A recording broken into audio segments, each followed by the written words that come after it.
I was born in West Virginia in 1935 on April the 10th. And I was born and raised there, lived there until I was about 17. And I hitchhiked to Ohio in 1954.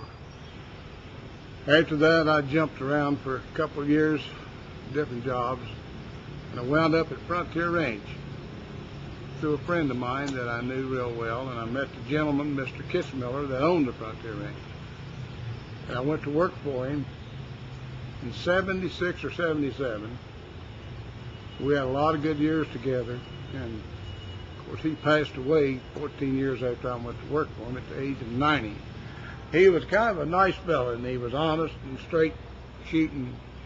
If you owed him if he owed you a quarter, he'd walk to Columbus to pay you. Of course, if you owed him one, he'd walk in there and get it. 'Cause I used to go around with him and collect rent with him, and one day he went in this house and he come back out and he said, "Otis," I said, "Yeah, Pappy, what is it?"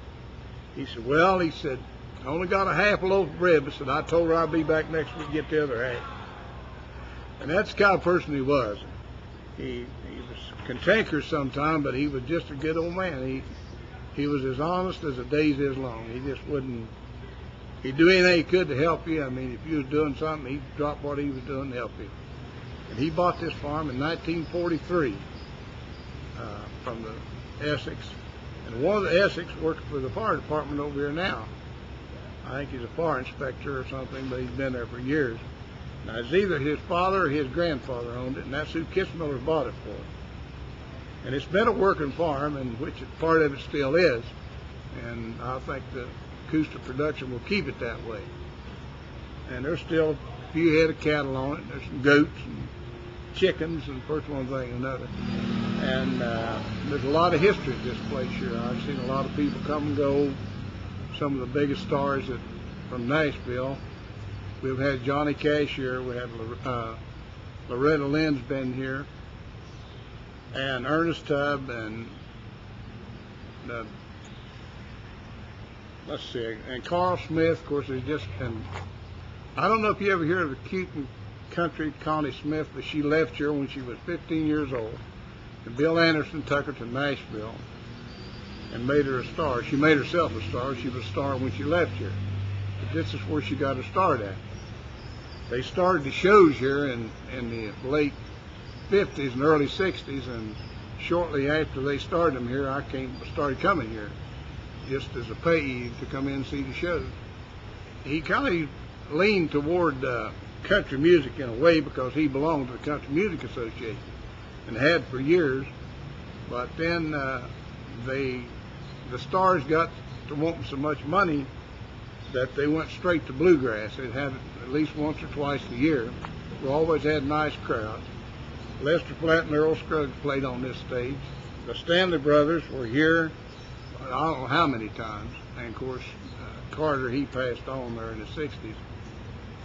And Ricky Skaggs and Dwight Whitley played on this stage right here when they were probably not more than 14 or 15 years old. And they played with Lester Flatt and Earl Scruggs, and the Stanley Brothers. They played with both groups. And Hank Jr. was here when he was 15 years of age. And he got sick. He come down with a cold or something. And Mrs. Kissmiller, which is Pappy Kissmiller's wife, we took him up to her camper up here on the hill. She doctored him up, and he come down and did the evening show. We had a fella here one time, it was back probably in the early 60s, when the song come out called The Street. There was a crowd of people here just enjoying the show. And this guy started on the north side of this farm, and he would start stripping naked. And he come right across through here by the stage, went up the hill, and just kept right on traveling. 2 sheriffs was after him, but they couldn't keep in sight of him. Pappy Kissmiller, that's the guy that me and him had some times. We used to run a lot of hay rides, and we used to have the gays out and the lesbians. And this is a true story. One night we were running a hay ride, the gay guys, and it was time to check out about 12 o'clock, and we was tired and ready to go home. Well, there was 3 or 4 of them here under the canopy, and they wasn't ready to leave. So Pappy Kissmiller told me, he said, "Let's go up and tell them it's time to leave." So I walked up, and two of them was sort of kind of entwined, just holding one another's hands and doing whatever. And I said, boys, it's time to untwine and go home. And they said, okay, thank you, sir. I said, then the Lisbons, we'd always take them a hayride, and finally the Lisbons got so many of them that you couldn't take them a hayride no more, and now there's about 3,500 of them comes here. Me and that tractor go back a long ways. Now, I've never been stuck with it but one time, and I had a car behind me trying to get it out of the mud hole, and I got in deep, and then a big John Deere had to come along and pull this little Ford out, and that's the only time I was ever stuck. And it was a Willie Nelson concert. Now, I forgot about old Willie. He'd been here at least half a dozen times down through the years. Well, the Custahoga, to my opinion, is a good organization. They try to take care of the people, and they do a good, clean show. And I have no problem with them. I've worked with them here now ever since they've been coming around. I worked with them at the Music Center at Buckeye Lake. Had no problems. I see no problems, no serious problems. They do a pretty good job, especially the acoustic band. I like them pretty good. Everybody knows everybody, and everybody wants to help people. And the promoters and stuff are all good people, easy to get along with. And I would recommend them to have a show anywhere. I haven't seen nothing wrong out of them.